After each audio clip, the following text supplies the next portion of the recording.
Hello, and thank you for checking out our SIR video series.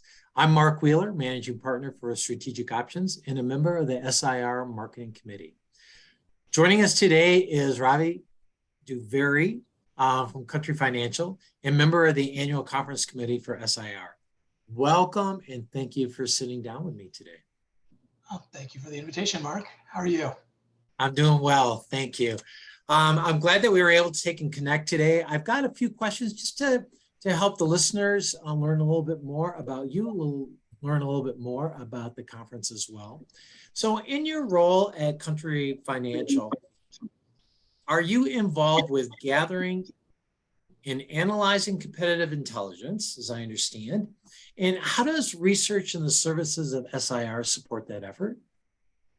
I am. So I've been a competitive intelligence professional for a while now. And, that's always been the challenge is, and the thrill is going out, finding what we can find, learning what we can learn, and then finding how we can share that out so that it's actionable and useful for our business partners and for leadership. And I think SIR has been invaluable for that in that, we always have been operating at both this and previous companies I've been in, we know what we do, and there's an internal culture of research. But then it's always great to learn what are other companies doing, what are some of the best practices, what are some other techniques that might be useful, and little things like some of the cutting edge practices or technologies available to us, or just soft skills like how do we take what we learn and then turn that around into actionable insights, or sharing that with leadership, getting buy-in, all that sort of stuff. And between the annual conference and the workshops and the webinars and other activities, roundtables especially, SIR has just been great for that. Oh, terrific. Well, that's good to know. And with regard to competitive intelligence, we know that it's changed, and you referenced that with a massive amount of data that's being gathered today. How are you approaching all of this data that's out there? Are you using AI, other tools to kind of, synthesize it to come up with, those key points and helping management in this decisioning that they have to do? I think that's really the tricky part of it, is because we're on a new frontier. There's so many different ways to go about it now. And I think as you approach it, you have to figure out, first of all, how you wrap your head around it, and then how you actually do any of it. So when you have your data, are you going to do some AI? Are you going to invest in some sort of machine learning? Are you going to do, are you going to buy some tools? Are you going to work with in-house talent? Are you going to contract out some of this work? And then how do you get your senior leadership to then trust this? Because if they're used to a certain style of reporting, and then all of a sudden you're turning around and saying, well, we have this large data approach and the AI is telling us this. How are you going to convince them that this is actually now, there's no person necessarily behind it. You're telling them the algorithm told them this or something different. And so it is really difficult, but exciting to try to figure out how we really approach that. And I don't think it's a solved problem. I don't think anyone has the answers for it. I think we have to augment what we've been doing with some new things, experiment a lot, and then just see what turns up from it. Right. Well, I think that's true. And I think all of us in the industry are facing some of that there's so much data out there, and trying to, determine what is meaningful data and can help us with the decisions, and what is, I don't want to say noise, but maybe a distraction, that's out there. So, I think that, the work that you're doing, the work that SIR provides and the resources they provide, and you mentioned the roundtables and some of the other events are really helpful in talking to peers, right, across the industry, and getting insights on how they take and approach some of the challenges that you may have internal to your own organization. So let me ask you another question. We talked about the conference that's coming up. And for anyone who's taking and attending the conference, what would be your recommendation on how to take advantage of the conference and all the information that's going to be there, and capturing that, you think of it as competitive intelligence, right? Capturing that information from the conference and then bringing it back home to the office. What recommendations would you have for folks attending? Well, so I know we're coming out of a couple of really challenging years. And I know the last couple of conferences, we had some really great folks, we had some great presenters, but it was a little difficult to really get people to engage fully with kind of an online virtual conference. I'm really excited that we're going to be back in person. The first thing I'm going to say is just take every opportunity of being there in person, network, because it's a great opportunity. But I'd say in person, part of it is just, take notes. A lot of times they'll make those slides available to you, or they might make some information available, but really just be ready to listen, take some detailed notes, hit your high points. Actually backtrack a bit before the conference. Look at that schedule. Look outside your specialty, because I'm personal lines, but I know when I go there in person, some of the best ones I've attended have been some from the life or the health or the commercial tracks. And it's sometimes you learn stuff from a discipline you're just completely disconnected from, because they're doing something that you would not even think about, but then you're able to apply something they're doing in a way that maybe they didn't really intend, but it's really useful to you. So first, that would be the first thing.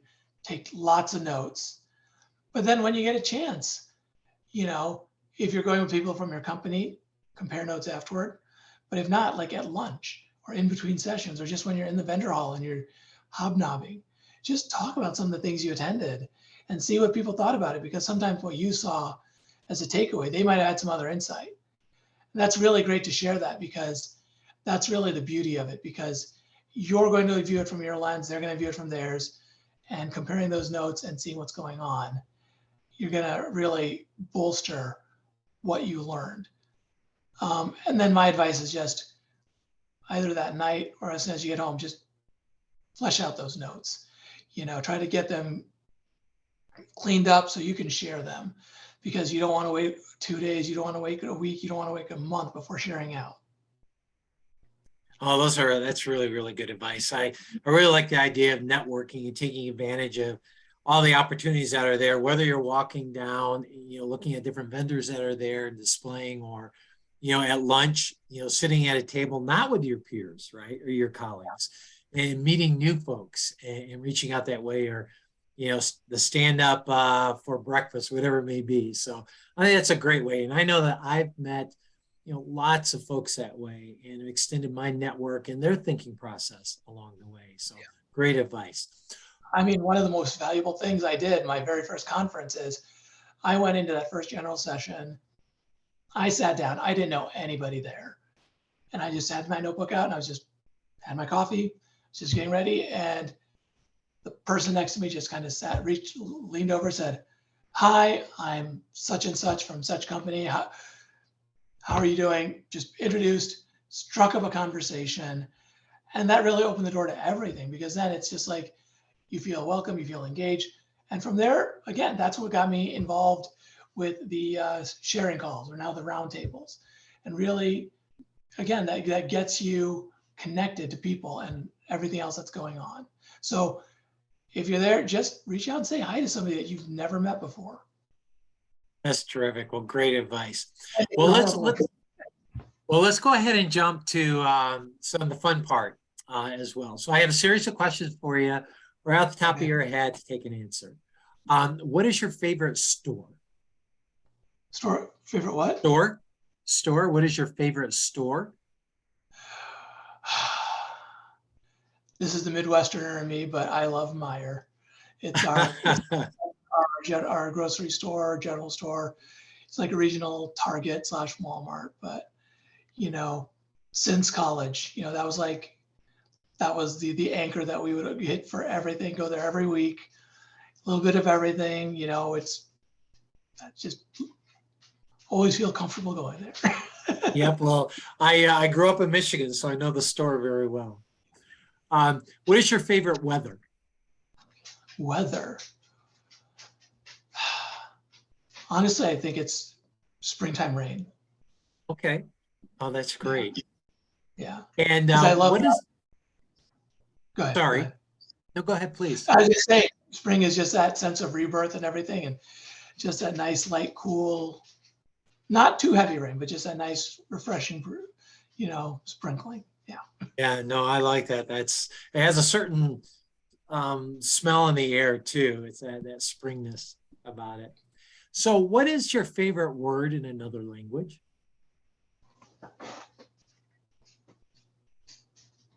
Gonna put me on the spot there.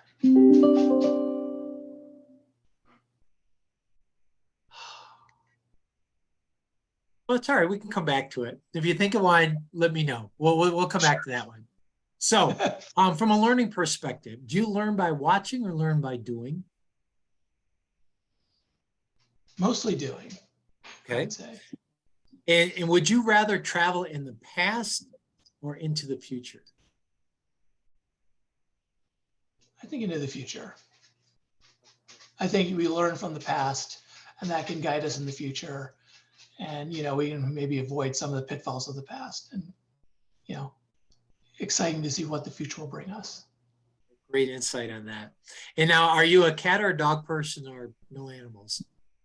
I am a dog person. My dog is looking at me right now, so he, he's asking me to take him out. So I'm sure his ears perked up too. Uh, where did you go on your last vacation? let me think. Our last vacation, we took my folks and my family, and we did a road trip up to New England to do a fall color viewing trip. So we went up to, That's on my bucket list. it was gorgeous. New Hampshire, Vermont, Maine. We took 2.5 weeks. We just nothing on the schedule. No, like specific tours. Just get out there, see the leaves, do a little light hiking, enjoy the quiet and the solitude and the fresh air. Oh, that's wonderful. Wow, that sounds like a good one. Well, I have one final question for you. Now, if you could have magic powers, what would they be? Mine would be the ability to rewind time 30 seconds so I could avoid putting my foot in my mouth all the time. I think we would all like that as well. Well, Ravi, thank you so very much for your time. I enjoyed our conversation and look forward to seeing you at the annual conference, October 16th through 18th at the MGM in Las Vegas. So Definitely. that is a wrap for us. So thank you Thank so you. much.